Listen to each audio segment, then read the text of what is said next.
Merci, Madame la Présidente. First, by introducing this bill, Tout d'abord, j'aimerais remercier des gens du Centre de recherche de l'Université de Victoria, le Dr Tim Stockwell, le Dr Tim Namey, Adam Shirk, Kate Valens et Ashley Whitlofer. Je prends la parole aujourd'hui pour proposer une modification modeste mais essentielle à la loi sur les aliments et drogues pour exiger un étiquetage honnête, un avertissement sur le cancer sur les produits alcoolisés. La plupart des Canadiens savent que la consommation excessive d'alcool est nuisible à leur santé. Chacun sait qu'avec le temps, l'alcool peut endommager le foie. Nous sommes tous conscients que la consommation excessive d'alcool peut entraîner une perte de jugement et de contrôle. De plus en plus de gens sont sensibilisés aux troubles causés par l'alcoolisme fœtal. Et beaucoup connaissent les conséquences dévastatrices sur les routes des conducteurs en état d'ébriété. Madame la Présidente, un rapport récent indique que 4 Canadiens par jour sont tués par des conducteurs intoxiqués sur les routes. Certains ici connaissent possiblement les coûts de l'abus d'alcool en termes de perte de productivité, de soins de santé et de système de justice pénale. En 2017, ils ont été estimés à 16,6 milliards de dollars selon le rapport canadien sur les coûts et méfaits de la consommation de substances. Mais ce que la plupart des Canadiens ne savent pas, Madame la Présidente, c'est que l'alcool provoque des cancers mortels. La consommation d'alcool provoque au moins 7 cancers mortels connus.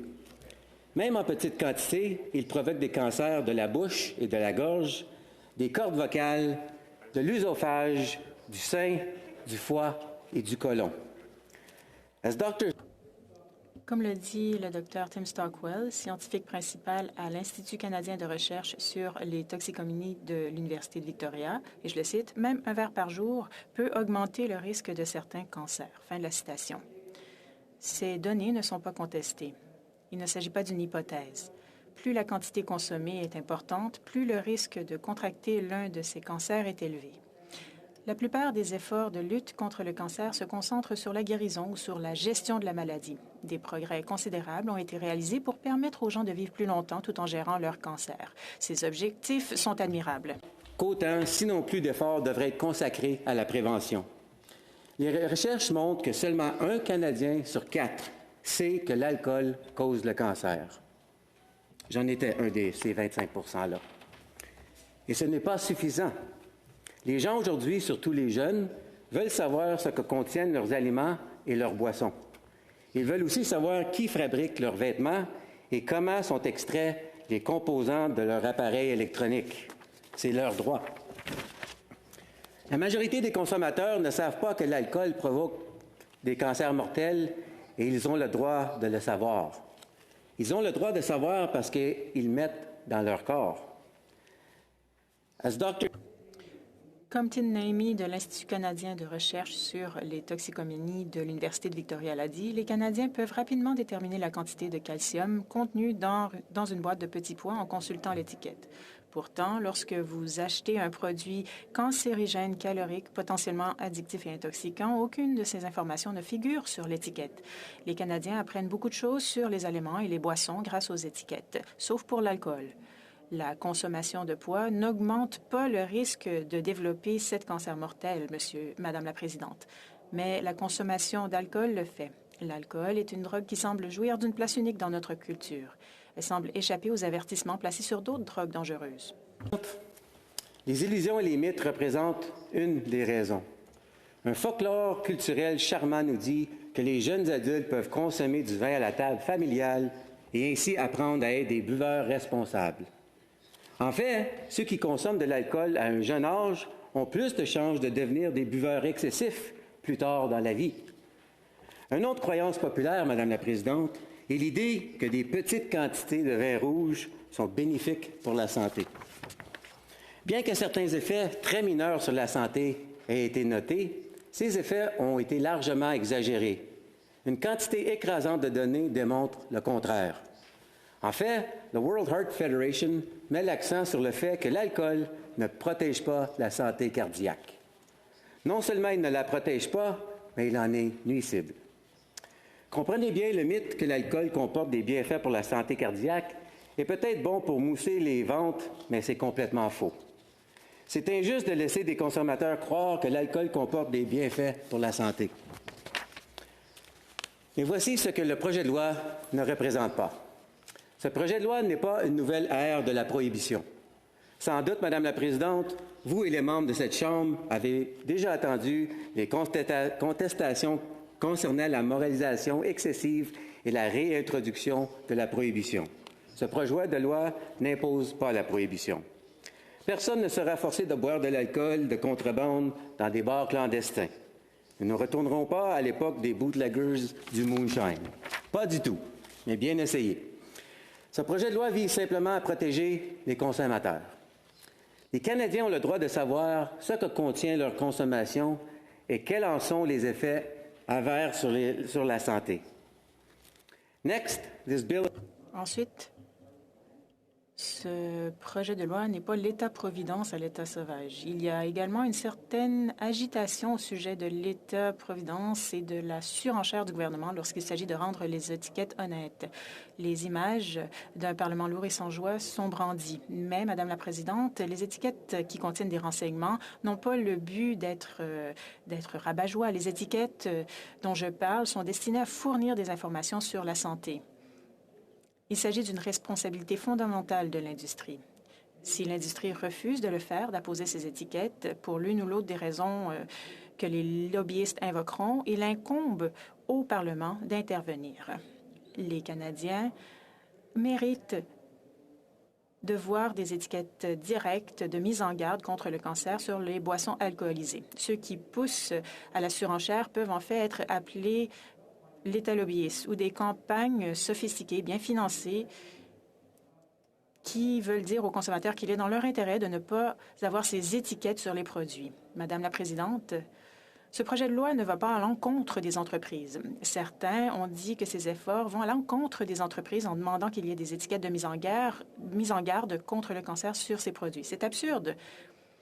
Au cours du processus réglementaire, l'industrie ainsi que les chercheurs en santé publique et en cancérologie auront tout le loisir de travailler avec les autorités législatives pour déterminer les détails qui se retrouveront sur ces étiquettes. Dire la vérité sur ces produits devrait être la pierre angulaire de toute entreprise. Bien sûr, on préférerait que les clients ne sachent pas que les produits sont directement liés à au moins 7 cancers mortels. Ce n'est pas bon pour les ventes, mais c'est la réalité. Les consommateurs ont le droit de savoir. Si les avertissements dramatiques concernant cette réintroduction de la prohibition par l'État-providence anti-entreprise n'arrêtent pas ce projet de loi, les lobbyistes seront prêts avec d'autres arguments. Ici, les lobbyistes vont impressionner les parlementaires en leur montrant tout ce qu'ils font pour leur collectivité. Ils fourniront des brochures éducatives et mettront en avant leur message sur la consommation responsable. Ils feront valoir que ça fonctionne déjà très bien, que l'industrie et le gouvernement travaillent bien ensemble. Alors, pourquoi faire des vagues avec ce discours alarmiste sur le cancer? Si ces arguments vous semblent familiers, c'est parce qu'ils ont été largement déployés par le lobby du tabac. C'est exactement la même chanson. Notre produit ne cause pas le cancer et si c'est le cas, nous ne devrions pas avoir à l'étiqueter. Regardez tout le bien que nous faisons dans la communauté en fournissant des emplois, etc. Pourquoi punir les hommes et les femmes qui travaillent dur dans notre industrie? C'est ça qu'on va entendre.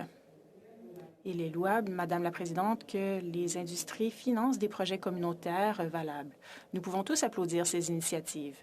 Mais ce bon travail ne devrait jamais être utilisé comme bouclier moral, comme moyen de se soustraire à ses responsabilités, de dire la vérité à propos des risques liés au cancer. Je demande à mes collègues de résister à ce chant de sirène des lobbyistes. Je vais maintenant vous présenter 4 éléments que le projet de loi exigera sur les étiquettes. Au point 5.1a, nous demandons que l'étiquette indique ce qui constitue une boisson normale. Les recherches montrent que les Canadiens ne savent pas ce qu'est une boisson standard. Comment peuvent-ils suivre les directives sanitaires ou prendre des décisions intelligentes concernant leur consommation d'alcool s'ils ne disposent pas de ces renseignements de base? À 2B, On demande en outre le nombre de boissons standards par conteneur. Actuellement, certaines personnes pensent qu'une bouteille de vin contient 2 verres normaux plutôt ou plus. Certains pensent que c'est 1. Comment les consommateurs sont-ils censés prendre des décisions éclairées sur les risques de cancer mortel s'ils ne connaissent pas ces renseignements de base? À 3C, on demande l'avis de Santé Canada sur le dosage. Les risques doivent être énoncés de manière claire et nette. Enfin, et c'est le plus important à mon avis, au point D, on demande un langage, un message clair, facile à comprendre sur le lien direct qui existe entre la consommation de produits et plusieurs types de cancers mortels. C'est l'avertissement de cancer. C'est le point central du projet de loi. Si nous voulons réduire le nombre d'êtres chers emportés trop tôt, il est absolument essentiel de fournir ces renseignements directement et clairement aux consommateurs. Le cancer est pernicieux et insidieux. Une personne peut faire tout ce qu'il faut et ne pas s'en sortir. Le cancer peut toucher les jeunes et les moins jeunes, les personnes soucieuses de leur santé et celles qui abusent de certaines substances. Nous savons que le cancer peut surgir de nulle part et que, dans une large mesure, nous sommes tous vulnérables. J'espère que je suis claire, Madame la Présidente.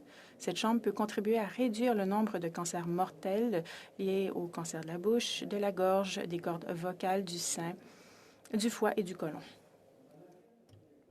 Les Canadiens seront mieux équipés à lutter contre le cancer.